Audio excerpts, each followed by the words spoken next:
안녕하세요. 여러분의 건강지킴이 여의보감 조진혁입니다. 안녕하세요. 정유현입니다. 밤낮으로 일교차가 큰 환절기입니다. 그래서인지 주변에 보니까 정말 감기 걸리신 분들도 많고요. 또 코로나 재확진이 되신 분들도 하나둘씩 좀 보이는 것 같더라고요. 그런데 진혁 씨, 이런 환절기에 주의해야 할 질환이 이것뿐만이 아니라고 하죠. 그럼요. 특히 주의하셔야 되는 게 바로 심근경색인데요. 이런 환절기에는 심근경색 증상이 심해져서 주의를 하셔야 된다고 합니다. 자, 만약에 가만히 있어도 가슴에 통증이 느껴진다라고 이제 평소에 생각이 드신다면 꼭 의료기관에 방문을 해보셔야 되고요. 그리고 하지정맥류 환자인 경우에는 그 혈관의 기능이 많이 떨어져 있기 때문에 이런 환절기에는 그 증상이 더 심해질 수 있다고 하니까 꼭 진찰을 받아보시는 게 좋겠습니다. 네, 특히 체온 유지 같은 경우에는 그렇게 어렵지가 않은데요. 제자리 걷기나 그리고 스트레칭만으로도 체온 유지가 어느 정도 될 수 있다고 하니까요. 부단히 계속 움직여 보시면 좋을 것 같습니다. 네, 자 앞으로 1시간 동안 함께해 주실 두 분을 먼저 소개해 드리겠습니다. 화면으로 만나보시죠.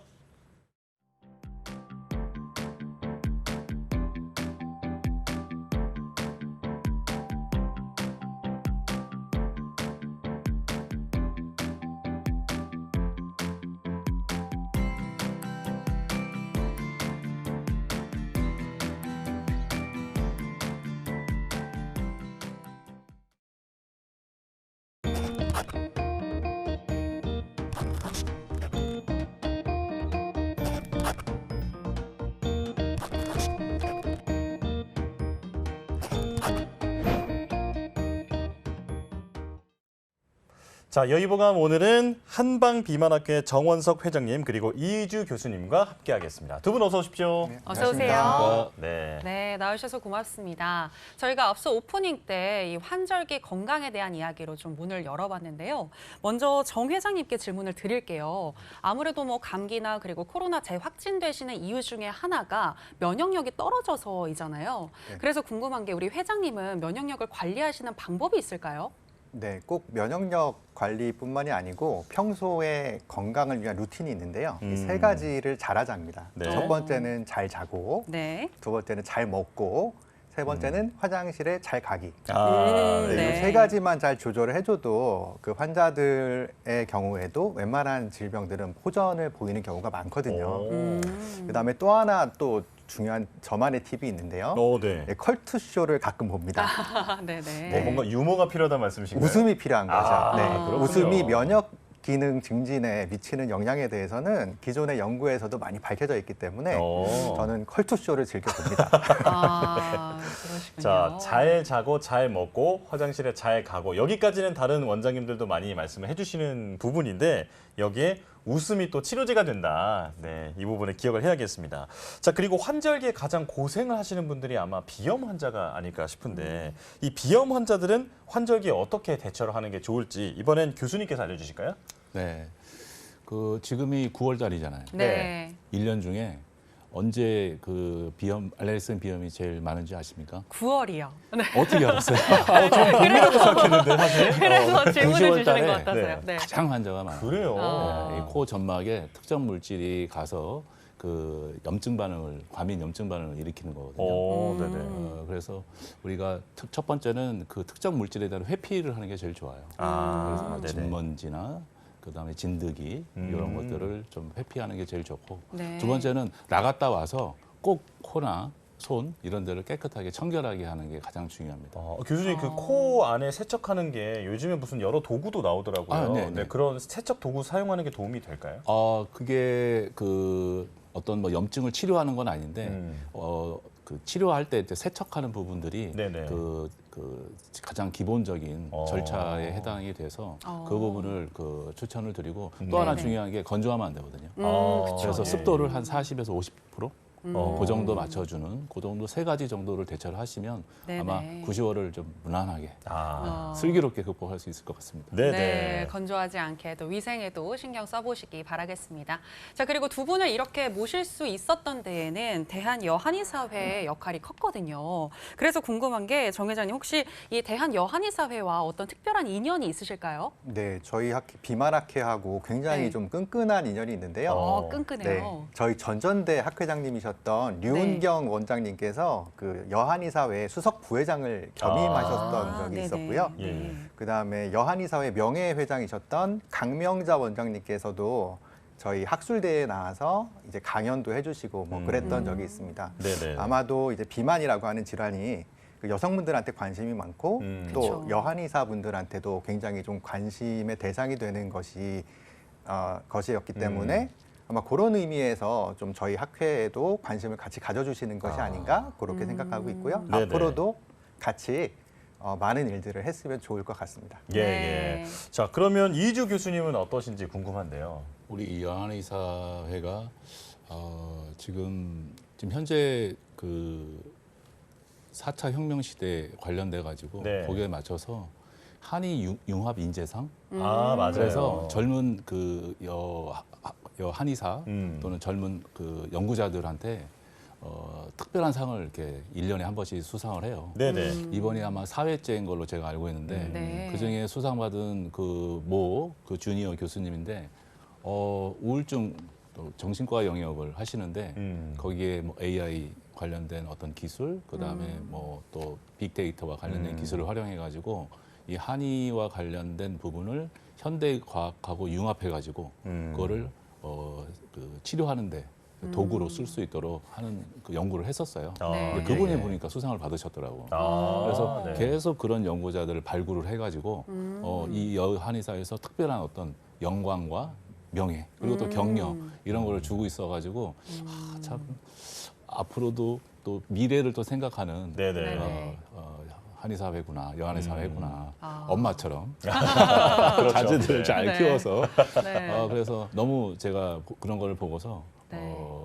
참 기대 이상 또는 바라는 점이 굉장히 또 있다고 좀 생각합니다. 네네. 네. 두 분 다 정말 이 대한 여한의 사회에 대한 호감이 남다르신 것 같습니다. 특히 또 오늘 이렇게 섭외 많이 도와주셨으니까 더 호감이 상승하셨을 것 같고요.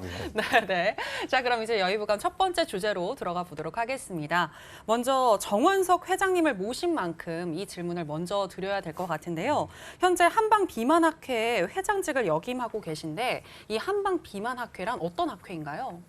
네. 그 최근에 20세기 들어오면서 그 질병으로까지 인식이 되면서 많은 관심을 갖게 된 질환이 비만이라고 할 수가 있겠죠. 네. 우리나라에서는 이제 한의계에서 가장 최초의 비만 클리닉이 개설된 것이 1985년 10월이었습니다. 이제 그때부터 굉장한 관심과 많은 환자들의 이용을 통해서 이제 데이터가 쌓였고요. 그렇게 쌓인 데이터들과 환자들의 관심 속에서 1997년에 처음 우리 학회가 설립하게 되었습니다. 간단하게 이제 학회의 활동을 소개해 드리면요. 네. 먼저 학술 활동으로 이제 학술진흥재단 등재지인 한방 비만 학회지를 연 2회 발간하고 있고요. 그다음에 그 한의 비만 진료의 임상적인 근거 마련을 위해서 그 표준 임상 진료 지침을 개발하고 이제 정기적으로 업그레이드하는 과정을 거치고 있습니다.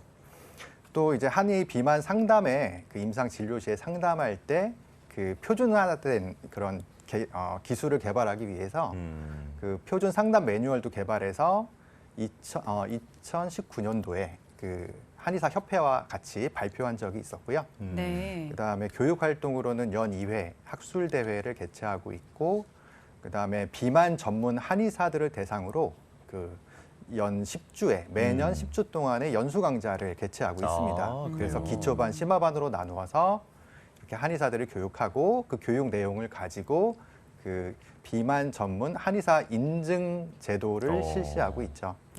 그다음에 비만 학회의 정회원들 관리를 위해서 이제 정회원 관리위원회도 저희가 운영하고 있고요. 그래서 네. 비만 관련된 진료를 비만 학회의 정회원으로서 이제 인증 한의원이라고 한다면 그래도 어느 정도 기본적인 실력은 있고 어느 정도 기본적인 자질이 있다고 생각하시고 가시면 되지 않을까 싶습니다. 예, 예. 네네. 자, 한방 비만 학회지 출판 그리고 어떤 표준 지침, 교육, 그리고 인증 제도까지 아주 바쁘게 일을 하고 계신데요. 자, 그렇다면 비만이라는 질병에 대해서 이제 조금 더 깊게 알아보겠습니다. 이제 비만이 그냥 살이 찌는 게 아니라 질병이다라는 것은 이제 많은 분들께서 아실 텐데 이게 문제가 갈수록 우리나라에서 비만 환자가 늘고 있다는 점입니다. 특히나 코로나 시기에 급증했다고 하는데 자, 일단 우리가 비만을 왜 경계해야 하는지부터 설명을 들어보겠습니다. 이 교수님께서 설명해 주시죠. 비만이 우리가 가지고 있는 성인병 네. 네. 이 고혈압도 있고 당뇨도 있고 고지혈증이 있잖아요. 네네. 이제 그것의 근본적인 원인이 그 비만에 있고 예. 또 고혈압, 고지혈증, 당뇨 이런 병들이 나중에는 그 사망의 원인이 되는 암이라든가 또는 뇌질환이라든가 네네. 심장질환의 치명적인 또 원인이 되는 질환이에요. 그러니까 가장 기본이 될 수 있는 비만부터 시작해서 사망까지 갈 수 있는 그런 단계를 가지고 있기 때문에 평소에 생활 습관을 갖고 조정을 해 주어야 건강한 생활을 하고 나중에 그 질병이 예방이 되어서 나중에 오래 살 수 있는 기초가 다져지게 되겠습니다. 네네. 그렇군요. 네, 성인병 등 각종 질환에 노출될 확률이 더 높아지기 때문에 이 비만을 경계해야 한다라고 얘기를 해주셨는데요. 그런데 요즘에는 다이어트를 위해서 이 한의학의 도움을 받아서 좀 다이어트를 하시는 분들도 있는 것 같은데 저는 뭐 다이어트라고 하면은 한의학적인 방법으로는 한약이 가장 먼저 떠오르거든요. 근데 이 한약 외에도 또 어떤 방법으로 비만을 치료하는지 이에 대해서 설명해 주시죠. 네, 흔히 이제 한방에서 다이어트를 한다 하면은 다이어트 한약들을 많이 떠올리실 텐데요. 네. 네. 이제 한의사들이 비만을 치료할 때는 이제 꼭 한약만 쓰는 건 아니고 이제 침, 뜸, 침전기 자극술, 매선, 추나 이침과 같은 한의사가 할 수 있는 다양한 치료 방법을 같이 응용하게 되어 있습니다. 아. 중요한 것은 방법적인 측면도 물론 잘하는 게 중요하지만 사람의 몸에는 체중을 항상 일정하게 유지하려고 하는 기전이 이렇게 작용하고 있거든요. 예. 네네. 지방이니 아니면 에너지 대사와 관련된 각 조직에서 호르몬을 분비해서 에너지가 부족하면 더 넣어줘라, 에너지가 과하면은 그만 넣어라 하는 그런 신호로 조절하게 되어 있어요. 네. 근데 이게 잘못된 다이어트, 예를 들어서 원푸드, 예전에 유행했던 원푸드 다이어트라든지 밥을 네네. 굶는 다이어트 같은 경우에는 셋 포인트가 오히려 상향되게 됩니다. 그래요? 그러면 요요 현상이라고 하는, 그러니까 다이어트를 했는데 조금만 방심하니까 살이 또 확 쪄버리는 예전보다 더 쪄버리는. 네, 그런 현상이 많이 나타나거든요. 그래서 셋 포인트를 어그러뜨리지 않으면서 에너지 대사를 조절하는 방법이 굉장히 중요한 것인데 이런 것들을 위해서 이제 한방의 그런 기존의 영양들을 결집한 방법이 이제 절식요법이라고 하는 방법이 또 있습니다. 예. 그래서 앞서 말씀드린 한약부터 각종 한방 치료들을 이렇게 잘 조합한 절식요법이 지금에 와서는 대표적인 한의 비만 치료법이라고 할 수가 있겠습니다. 그렇군요. 자, 우리가 비만을 한의학적으로 치료를 한다고 생각하면 보통 한약을 먼저 떠올리기 마련인데 침술이라든지 이침 그리고 전침 여기다가 치료적 절식요법까지 다양한 방법에 도움을 받을 수 있다는 걸 말씀을 해주셨습니다. 자, 그래도 이제 다이어트 한약에 대해서 질문을 드려볼 텐데요. 이제 많은 분들이 다이어트 한약이 좀 익숙해지다 보니까 거기 안에 들어가는 가장 대표적인 이 약재, 마황에 대해서 많은 분들이 이제 관심을 갖고 계십니다. 자, 이 마황이 어떤 약재인지 궁금하거든요. 이어서 설명해 주실까요? 네, 국내에서 비만 치료를 하는 한의원에서 가장 많이 사용하는 약재가 마황이라고 할 수가 있습니다. 네. 네. 실제로 저희가 2021년도에 한의사 협회에 등록된 2만 1,000여 개의 한의원을 대상으로 예. 설문조사를 했고요. 그 설문에서 한 1,100개 정도의 정리된 설문지를 분석을 해보니까 이제 96%의 한의사들이 비만 진료를 위해서 마왕을 사용한다고 답변을 해주었습니다. 거의 네. 다라고 보면 되겠네요. 맞습니다. 네. 마왕을 왜 많이 쓰냐면요. 마왕 속의 가장 주성분인 에페드린 때문에 그런데요. 이제 에페드린이라고 하는 성분은 이제 교감신경의 활성화를 이용해서 이제 뇌의 포만 중추의 알파 교감신경을 자극해서 식욕을 줄여주고요. 예. 그다음에 갈색 지방에 베타 교감신경을 활성화시켜서 열 발생을 촉진하는 효과가 있습니다. 식욕을 줄여주니까 먹는 거를 줄여주는 효과가 발생하고요. 네. 그래서 저절로 체중이 줄어들고 그다음에 열 발생을 촉진시키니까 몸에 쌓여있는 지방에서 에너지를 만들어내서 지방세포를 줄여주는 그 두 가지 효과가 있게 되는 것이죠. 예.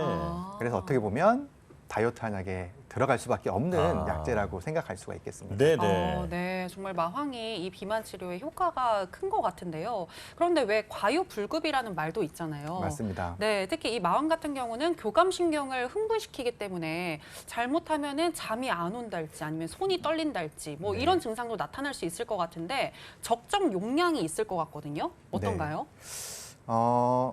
일단은 그러니까 우리 몸은 자율신경이라고 하는 게 이제 몸의 불수의적인 기능들을 조절한다고 알려져 있죠. 그래서 네네. 교감신경과 부교감신경이 있어서 교감신경은 이제 응급시에 대처할 수 있도록, 근데 부교감신경은 쉴 때 에너지 대사를 통해서 몸을 회복하도록 이렇게 하는 효과가 있는데 그 한 가지만 이렇게 지나치게 항진이 되면 몸에 이상이 생길 수밖에 없겠죠. 네. 이 마왕은 교감신경을 대표적으로 항진시키는 그런 예. 약재라고 볼 수가 있는데요. 이제 그렇게 됐을 마왕을 많이 쓰면 물론 다양한 부작용이 생길 수가 있습니다. 뭐 심혈관계 질환부터 해서 신경계, 정신질환까지 다양한 그 부작용이 알려져 있고요. 따라서 이제 적절한 가이드에 따라서 안전하게 사용하는 게 중요하겠죠. 네. 동의보감에 보면은 보통 마왕 사용량을 8에서 16g 정도로 어. 제시를 하고 있고요. 예. 네. 급성기에 몇몇 경우에는 24g까지도 쓰라고 이야기를 하고 있습니다. 또 이제 사상의학에서는 이제 그 마왕 정청탕이라고 하는 처방이 있는데 이제 그 처방에서도 역시 마왕을 24g까지 썼던 기록이 있습니다. 그렇군요. 네. 자, 그러니까 이게 효과는 확실하지만 이게 부작용의 염려가 있기 때문에 이제 그 전문적인 교육을 받은 그 한의사들이 처방을 해주는 그 양이 있다라는 말씀을 이제 해주셨는데요. 네. 자, 그렇다면 이 마황을 안전하게 사용할 수 있는 그 방법도 이제 연구가 필요할 것 같아요. 그렇죠. 어떤 지침이 필요할 것 같은데 이 지침을 만드는 게 또 바로 한방 비만학회 역할 중에 하나이잖아요. 네, 맞습니다. 네, 한방 네. 비만학회는 사실은 한의 임상 진료의 근거를 마련하는 데 가장 큰 그 중점을 두고 활동하고 있고요. 또 그 바운더리 안에서 이제 한의사들의 권익을 보호하는 데 또 신경을 쓰고 있습니다. 예. 이를 위해서 이제 임상 진료 그 마왕 사용 임상 진료 지침 개발위원회라고 하는 위원회를 네. 학회 안에 두었고요. 어. 그 학회 연구 활동을 통해서 이제 안전한 그리고 효과적인 마왕 사용을 위한 가이드들을 여러 번 이렇게 제정한 적이 있는데요. 네. 몇 개 예를 들어서 소개를 드리면 네. 네네. 2006년도에 그 저희가 마왕의 하루 적정 용량 및 부작용에 대한 논문이라고 하는 연구를 진행했습니다. 네. 여기에서는 이제 마왕의 주성분인 에페드린에 대한 뭐 약동학, 양력학, 효과, 안전성 그리고 구개의 기준 뭐 그런 것들을 소개했고요. 그다음에 그 국내 실정에 맞추어서 한 하루에 4.5g에서 7.5g 정도를 6개월 이내에 사용하는 것이 좋겠다라고 하는 그런 권고안을 제시를 했습니다. 예, 예. 네. 그리고 2007년도에는 또 저희가 마왕 사용 시 권고안에 대한 논문이라고 하는 연구를 진행했는데요. 네. 여기에서는 이제 비만 진료를 위한 마왕을 사용할 때 한방 비만학회에서는 이러한 가이드를 따라서 사용해 주십시오라고 이렇게 제시하는 뭐 그런 형식이 되었습니다. 예, 그래서 예. 여기에서는 이제 마왕의 효능, 부작용, 그다음에 권고 용량, 주의, 금기 사항 같은 마왕 사용에 필요한 다양한 그런 가이드라인을 제시하고 있었죠. 네네. 자, 마황을 사용하는 데 있어서 꼭 알아야 할 그런 가이드라인을 만들어 가고 있다라는 말씀을 해주시니까 이제 한결 더 마음이 놓이는 것 같습니다. 자, 그리고 이제 그 한약 내 성분 함량 표준화를 위한 연구도 진행하고 계시다고 들었는데 이어서 네. 말씀해 주시죠. 네. 그 마황, 그러니까 사실은 지금까지 안전성 기준에 대한 내용은 에페드린에 대한 내용이 유일합니다. 네. 미국 FDA에서는 하루에 에페드린 단독으로 섭취할 때 150mg을 넘기지 말라고 권고를 하고 있죠. 그 이상을 넘기면 뭐 심혈관계 합병증 같은 이상 반응이 잘 생길 수가 있다라고 얘기를 하고 있고요. 심혈관계 네. 합병증이라는 것은 뭐 심근경색이라든지 아니면 뭐 뇌졸중 같은 것들도 포함이 되는 것이죠. 그래서 어떻게 보면 꽤 굉장히 좀 중요한 부작용이 생기는 것인데 네. 실제로 한의사가 쓰는 건 에페드린이 아니고 마황입니다. 근데 그 마황은 그 산지나 아니면 채취식이나 아니면 같이 혼합해서 전탕 끓여내는 약재들의 조합에 따라서 추출되는 에페드린 용량이 다 다르다는 것이죠. 근데 가이드는 에페드린인데 마황 자체가 에페드린이 아니고 끓이는 조건에 따라서 에페드린이 바뀔 수가 있으니 네. 우리는 표준화를 위해서 마황을 달였을 때 에페드린이 얼마나 나왔는지를 알 필요가 있었던 것이죠. 아, 그렇네요. 네네. 그래서 이제 에페드린 일정량과 비만 치료에 가장 많이 쓰는 그 월비가출탕이라고 하는 마왕이 하루에 24g 들어가는 처방입니다. 그 두 가지 처방을 같은 조건에서 끓여서 그다음에 그 리퀴드 크로마토그래피를 이용해서 그 안에 담긴 에페드린의 용량을 저희가 측정을 했죠. 예. 측정한 결과 이제 그 마황만 단독으로 네. 전탕했을 때에는 이제 하루에 한 22g 정도 달이면 150g에 가까워진 에페드린 용량 150g에 가까운 용량이 되는 것이고요. 150mg 말씀하시는 네, 거죠? 150mg. 아, 네, 죄송합니다. 네. 그다음에 그 월비가출탕 같은 경우에는 그 하루에 마왕을 그 안에 16g 정도만 담아야 그 150mg의 에페드린 용량에 합당하다고 이렇게 결과가 나와서 예. 이제 네. 식약처를 통해서 전 한의사에게 이제 공고하는 뭐 그런 일이 있었죠. 예.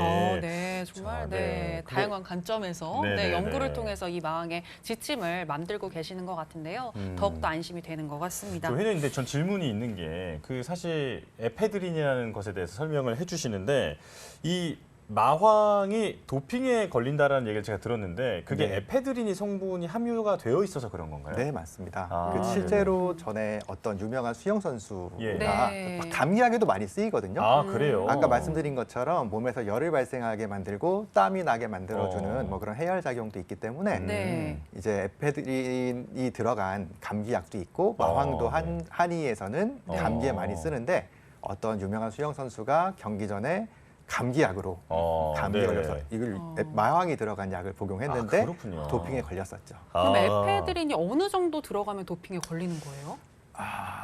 그 사실 정해진 용량이 있는데 보통 한 8g 정도도 위험하다고 하고 그래서 사실은 그게 사람 따라 또 감도가 다릅니다. 우리 그렇겠네요. 그런 거죠. 우리 커피를 마셨을 때 어떤 분은 심장이 가슴이 떨리고. 뛰고 네. 어떤 분은 괜찮고. 오히려 더 졸리고 네네네. 네.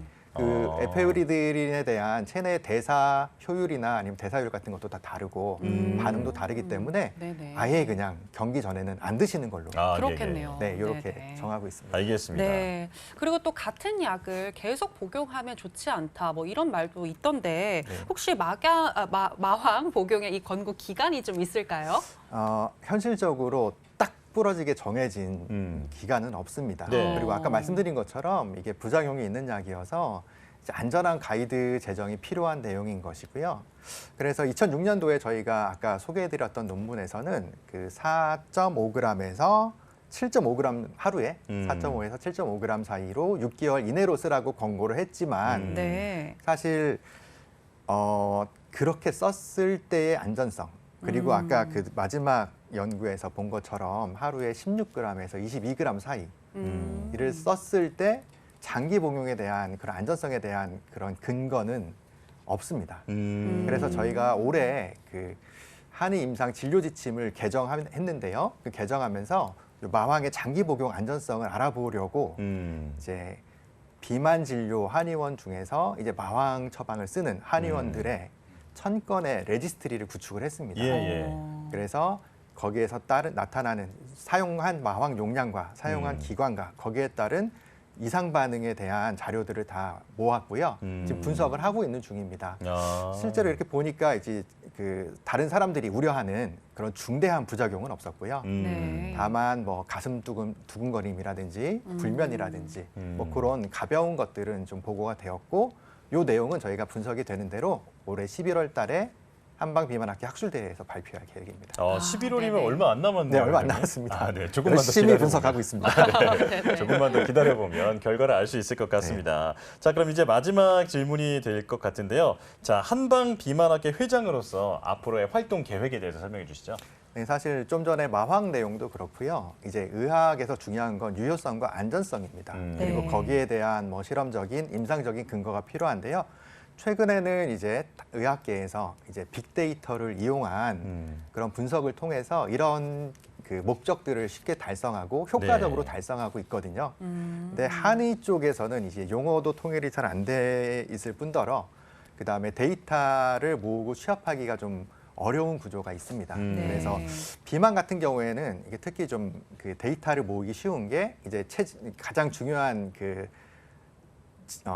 진단 지표가 예. 네. 이제 비만도, BMI나 오. 체중 아니면 허리둘레와 같은 비만도거든요. 네. 거기에다가 이제 약을 처방하기 위해서 확인하는 각종 환자의 이제 생체 징후들 뭐 그런 것들이기 때문에 이제 그런 것들을 좀 공통된 용어로 데이터화하기 쉽게 만들 수 있는 전자 차트를 개발하고자 합니다. 이렇게 네네네. 전자 차트가 만들어지면 네. 비만학회에 소속된 비만 진료를 하는 모든 한의사들이 그것을 사용하고 그렇게 쌓인 데이터는 결국 빅데이터 역할처럼 그렇네요. 나중에 네네. 예, 뭐 마황의 안전성 같은 뭐 그런 자료라든지 아니면은 한의 처방의 유효성이라든지 아니면 뭐 기타 다른 주의해야 될 임상적인 상황 같은 것들을 파악하기에 너무 좋을 것 같아서 저희 전략 사업으로 삼고 있고요. 네. 그다음에 저희가 작년에 음. 그 북미에 그 한의사님들을 대상으로 해서 북미 비만 절식학회라고 하는 학회를 하나 네. 지원해서 설립을 했습니다. 예, 예. 네, 그래서 이제 일단은 북미에서 활동하고 계시는 이제 저희 한의사 선생님들 네네. 대상으로 활동을 하고 계시고요. 이제 그걸 좀 그게 좀 발전하면 한국의 비만학회와 같이 해서 여러 가지 세계적인 사업들을 벌일 수 있을 거라고 생각합니다. 네, 알겠습니다. 앞으로도 좋은 활동 기대해 보도록 하겠습니다. 오늘은 한방 비만학회의 이 활동을 통해서 비만 치료에 대해서 조금 더 자세히 알아봤는데요. 주요 내용 다시 한번 화면으로 정리해 봤습니다. 만나보시죠.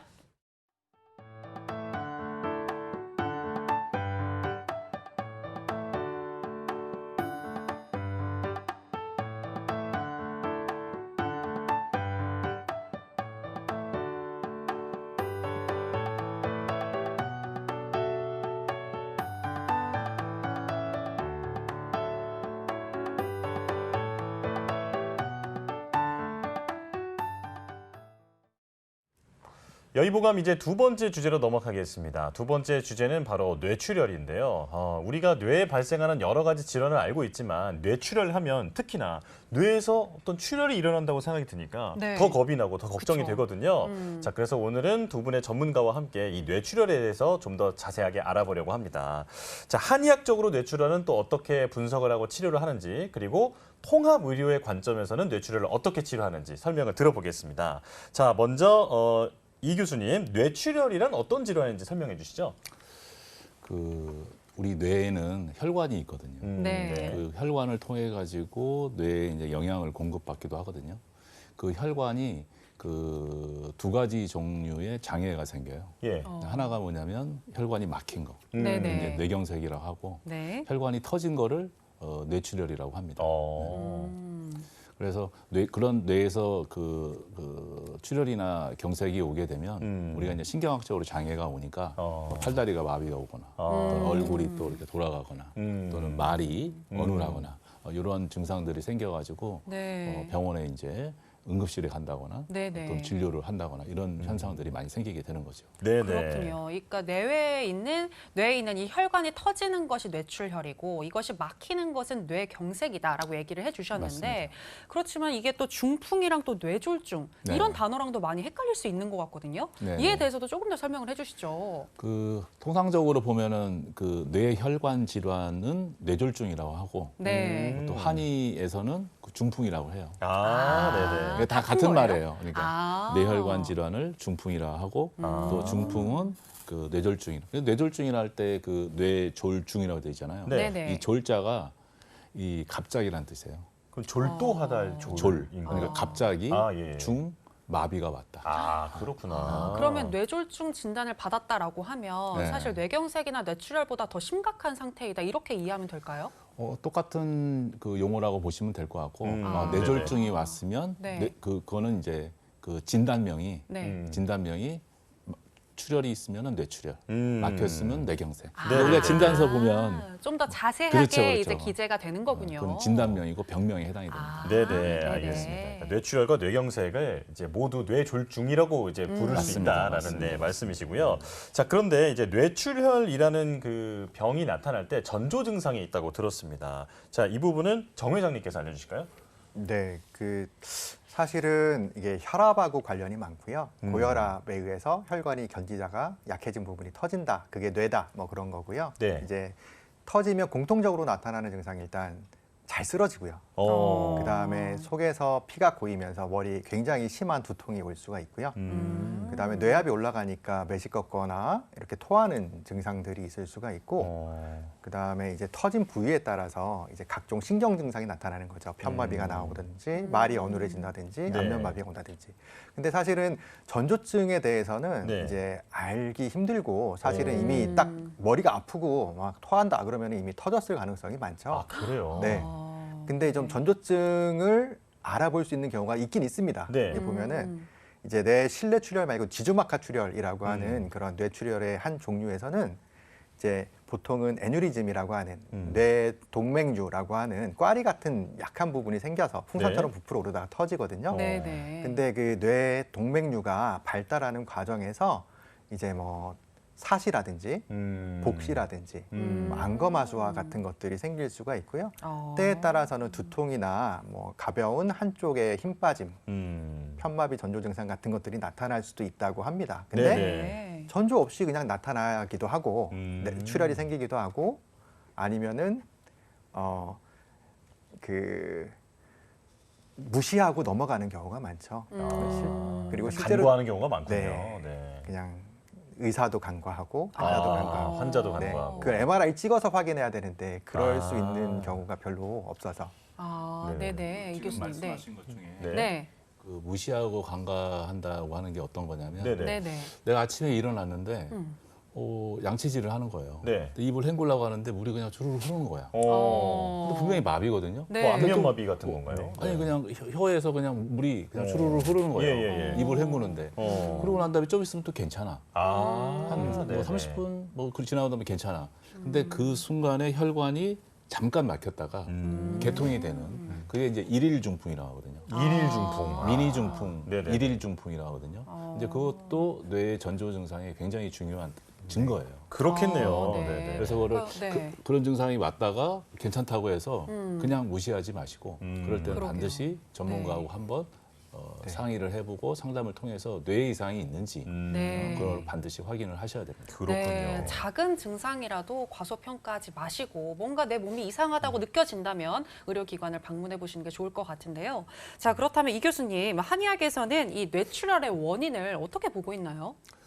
그 전 세계 이제 그 뇌졸중, 그 뇌를 보고 있는 그 학자들이 그 원인을 분석을 해보니까 네. 조절할 수 없는 위전 그 원인과 조절할 수 있는 그 원인이 있거든요. 네네. 네. 근데 거기서 조절할 수 없다고 하는 건 뭐냐면 나이를 먹으면 나이가 먹으면 혈관도 노화가 될 거 아니에요. 예. 네. 그 노화가 되면은 우리 그 수도관이 녹이 슬어서 터지기 좋은 조건이 되듯이 마찬가지로 나이가 들면, 그러니까 노소, 나이가 들면은 중풍이 온다라고 하는 그런 조서도 한의학에서는 똑같은 얘기고요. 예. 네. 그리고 성별에 따라도 마찬가지예요.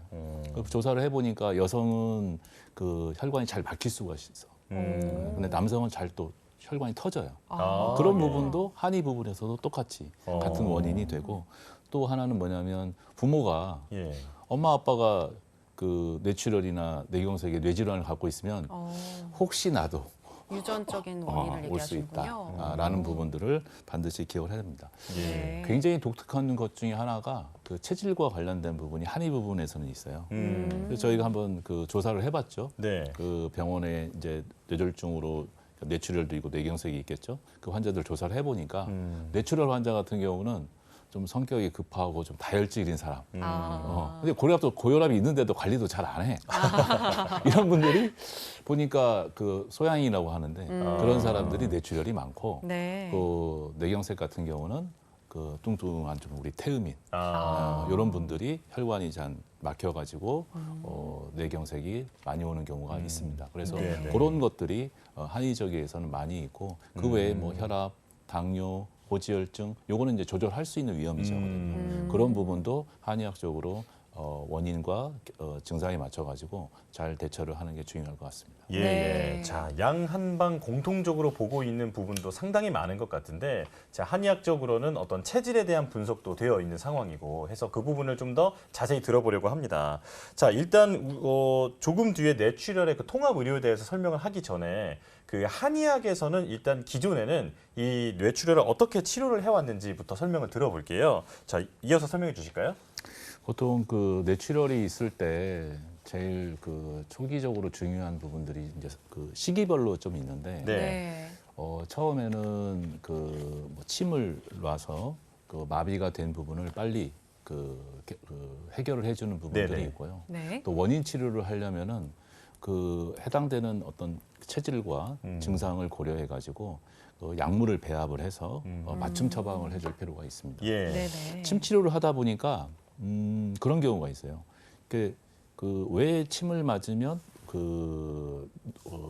마비가 좋아질까 예. 연구를 해봤는데 침을 놓고서 전기를 이렇게 네. 통해서 이렇게 보니까 뇌에서 그 혈액이 이렇게 활성화가 되는 그런 현상들이 나타나서 손에다 놨는데 또 혈자리에다 놨는데 네네. 발에다 놨는데 여기 시각 영역에서 활성화가 된다거나 이런 부분들이 있어서 예. 침을 놓을 때 전기 치료를 많이 활용하고 있습니다. 어. 그리고 그 외에도 최근에 많이 쓰는 거는 뭐냐면 그 약침, 약침을 통해 가지고 그 관절이라든가 또는 신경의 회복을 도와주는 쪽으로 많이 치료를 하고 있어서 네. 그 급성기부터 그 신경 재활이 필요한 회복기까지 다양한 프로그램으로 치료 설계를 하고 있습니다. 네네. 네, 뇌출혈의 한의학적 치료법에 대해서 얘기를 해주셨고요. 그리고 이런 뇌혈관 관련한 질환과 또 관련해서 이 한방과 양방의 협진으로 진행이 되는 통합 의료 서비스가 있다라고 하던데 먼저 뇌출혈 통합 의료 서비스가 뭔지부터 좀 알고 싶거든요. 이게 뭐죠?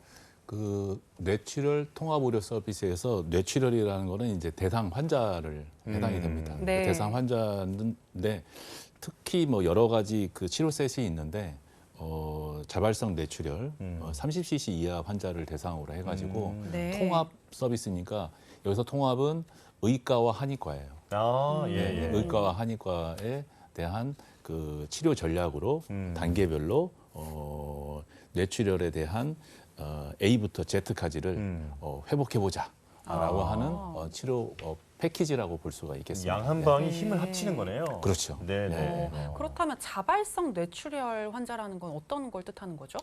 보통 이제 뇌출혈이 네. 두 가지가 있거든요. 네네. 하나는 자발성이라고 하는 거는 저절로 터진 거예요. 네. 저절로. 그러니까 그 두 가지가 있는데 그 수술을 해야 되는 자발성 뇌출혈이 있고 네. 수술을 하지 않는 자발성 뇌출혈이 있거든요. 그 외에 이제 충격으로 인해서 우리가 교통사고라든가 우리 어르신들이 또 머리를 부딪혔다거나 이럴 네. 때는 외상성이라고 하거든요. 예. 그런 이제 외상성 뇌출혈.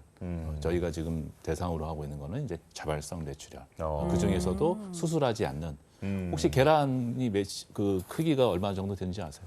계란은 뭐 다 알죠. 네, 이거만 하잖아요. 네. 그 용량이 보통 몇 cc 정도?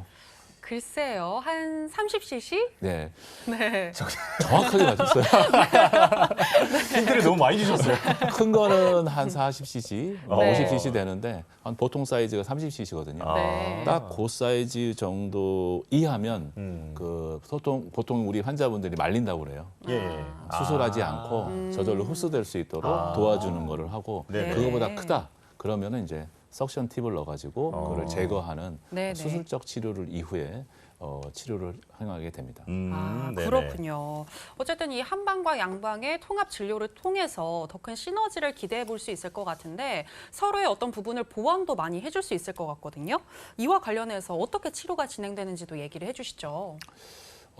뇌출혈 같은 경우는 특히 이제 수술하지 않는 그런 경우는 그 1일차부터 그 7일차까지가 이제 급성기 해당이 되는데 그때는 이제 신경외과에 입원을 해요. 예, 예. 네. 보통 응급실에 오면 그 CT를 찍고 그 다음에 이제 뇌출혈을 진단을 해요. 그리고 난 다음에 바로 이제 신경외과 병동에 입원을 해서 그 한 3일 정도가 이제 중환자실에 있습니다. 중환자실에서 그 경과 관찰을 하고 그 다음에 일반 병실로 들어갑니다.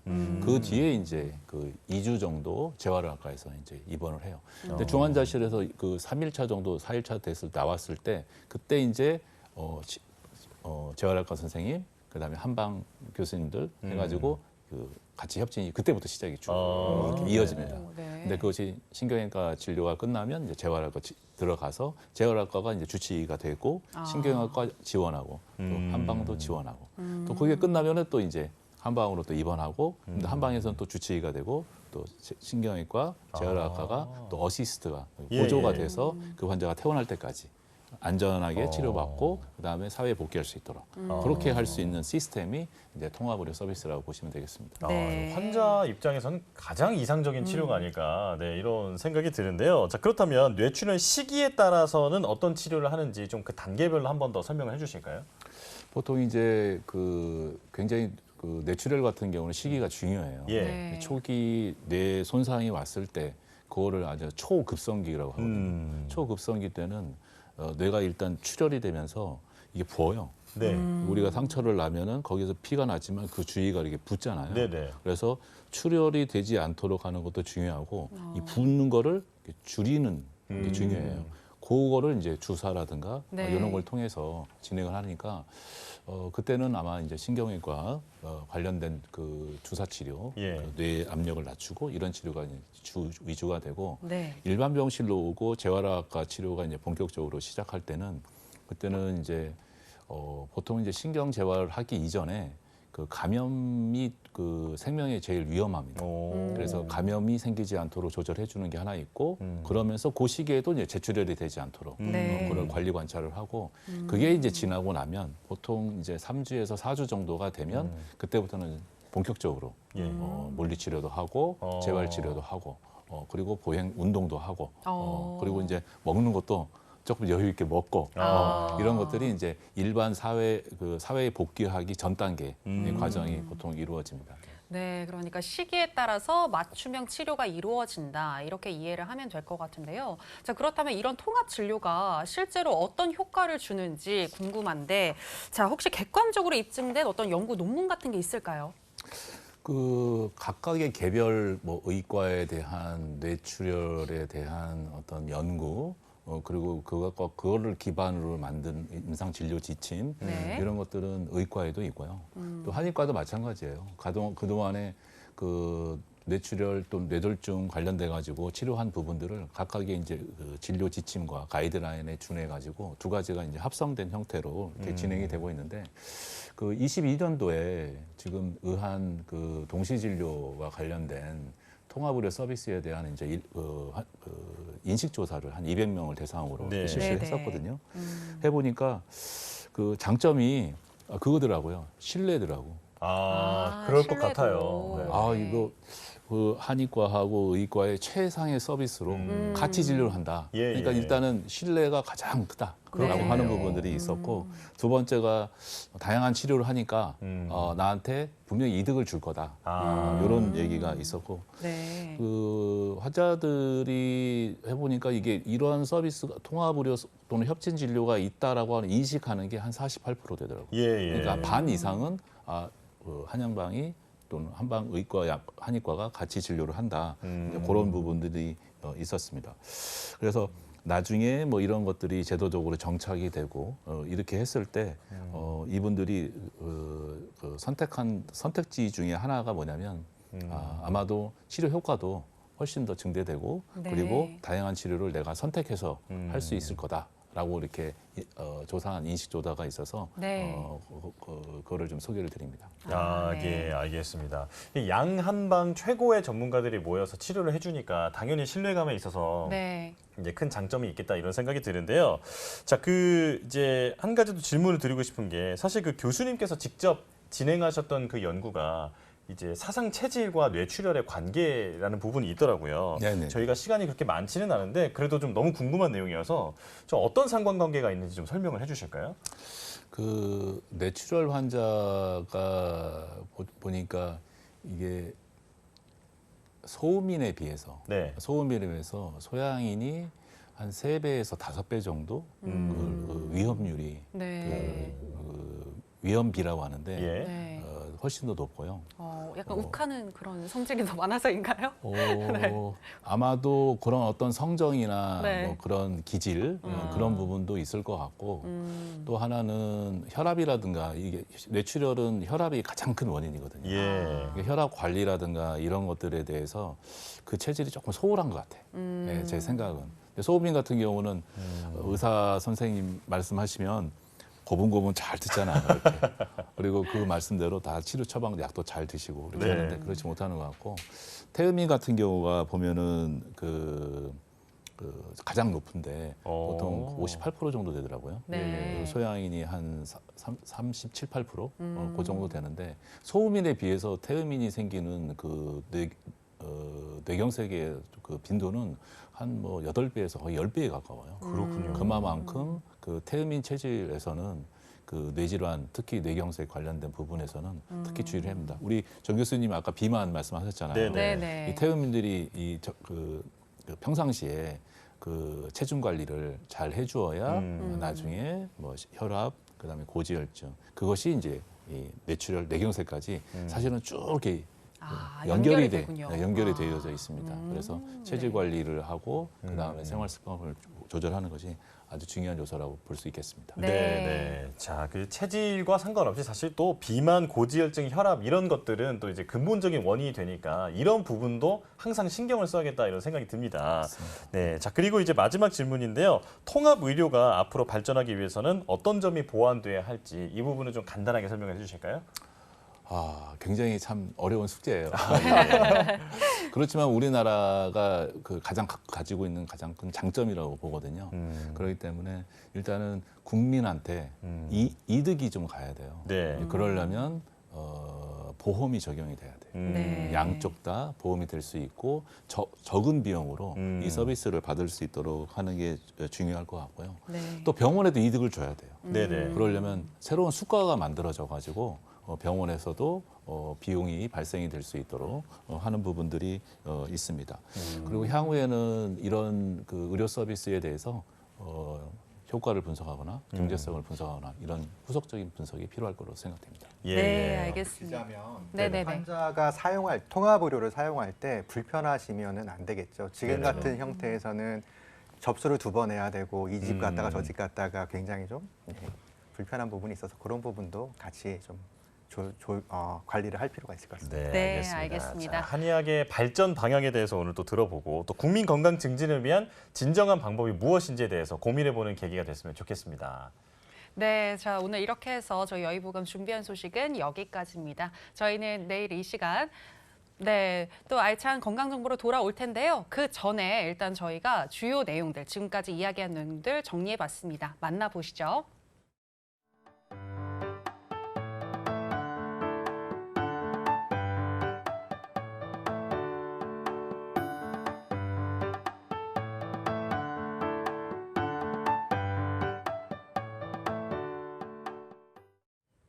자, 마지막에 또 알차게 핵심 정보를 또 정리를 해봤습니다. 네, 정말 좋은 오늘 시간이었던 것 같고요. 저희 여의보감 준비한 소식은 여기까지입니다. 저희는 내일 이 시간에 다시 돌아오도록 할게요. 함께해 주신 여러분 고맙습니다.